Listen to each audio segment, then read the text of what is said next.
নমস্কার, welcome to Cuisine। Lockdown এখনও চলছে, স্কুল কলেজও বন্ধ, আর যখনই আমরা ঘরে বসে থাকি তখনই আমাদের ঝাল ঝাল চটপটা কিছু খেতে ইচ্ছা করে। তাই আজকে আমার ছোট্ট বন্ধুদের কথা ভেবে আমি শেয়ার করব একদম স্টেট স্টাইল আলু চাট রেসিপি, যেটা বাড়িতে থাকা ইনগ্রেডিয়েন্টস দিয়ে তোমরা খুব সহজেই বানিয়ে ফেলতে পারবে। এসো দেখে নেওয়া যাক এই টক ঝাল মিষ্টি আলু চাট আমি কিভাবে বানাই। এর জন্য আমি 4টে মিডিয়াম সাইজের আলু সেদ্ধ করে রেখে দিয়েছিলাম। এবার আলুগুলোর খোসা ছাড়িয়ে আমি টুকরো টুকরো করে কেটে নিয়েছি। এবার একটা ফ্রাইং প্যানে অল্প সাদা তেল দিয়ে আমি আলুগুলো হাই ফ্লেমে একটু ভেজে নেব। দেখো আলুগুলো বেশ একটু ক্রাঞ্চি এবং একটু ক্রাস্টি হয়ে যাবে, তখন আমি আলুগুলো তেল থেকে ছেঁকে তুলে নেব। এটা অপশনাল, তোমরা আলুগুলো না ভেজেও করতে পারো, তবে এটা করলে এর টেস্টটা কিন্তু অনেক বেশি ভালো হয়। এবার আমি আলুগুলো একটা বোলের মধ্যে রেখে ঠান্ডা করতে দিলাম। ঠান্ডা হয়ে গেলে আরেকটা বোল নিয়ে নিয়েছি, তার মধ্যে আমি দিলাম নুন, দিলাম 1/4 টিস্পুন বিট নুন, আর chaat masala 1/2 teaspoon, roasted cumin powder দিয়েছি 1/2 টিস্পুন, আর রেড চিলি পাউডার দিয়েছি 1/2 টিস্পুন। সব মশলাগুলো আমি ভালো করে শুকনো মিশিয়ে নিচ্ছি।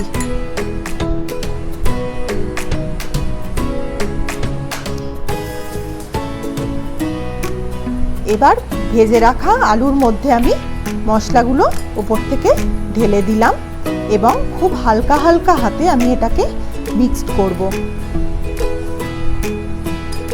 আলুগুলো যেন কোনোভাবেই বেশি ক্রাশড হয়ে না যায় সেটা দেখতে হবে। খুব হালকা হালকা করে আমি এটাকে মিক্সড করে নিলাম।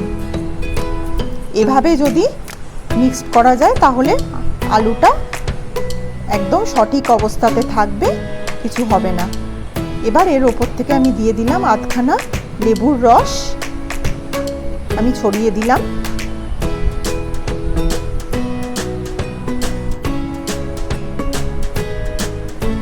দিয়ে দিলাম তেঁতুল গোলা জল 1 টেবিল স্পুন,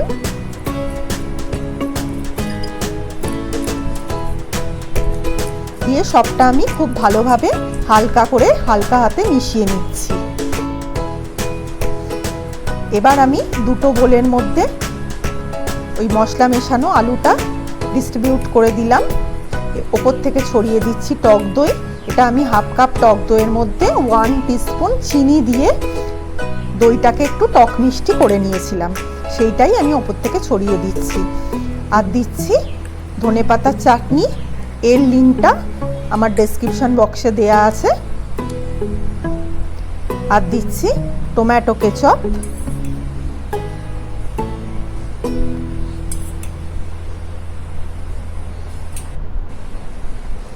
এবার ওপর থেকে দিয়ে দেব কুচনো পেঁয়াজ,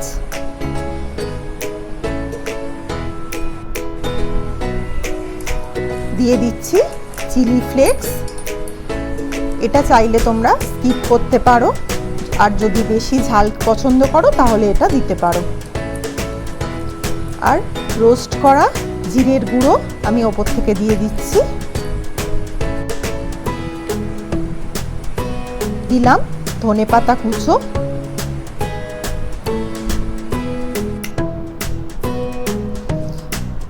এবার ওপর থেকে ছড়িয়ে দিচ্ছি ভুজিয়া। এটা দোকানে অনায়াসেই কিনতে পাওয়া যায়। এই ভুজিয়া আমি ওপর থেকে ছড়িয়ে দিলাম। ব্যাস, আমার চটপটা আলু চাট রেডি। এটা খুবই মজাদার, ঝাল ঝাল। তোমরা এটা অবশ্যই ট্রাই করবে, আর এটা বানানো তো খুবই সহজ। আর আমার রেসিপিটা যদি ভালো লাগে অবশ্যই লাইক করবে, আর আমার চ্যানেলকে সাবস্ক্রাইব করতে ভুলবে না।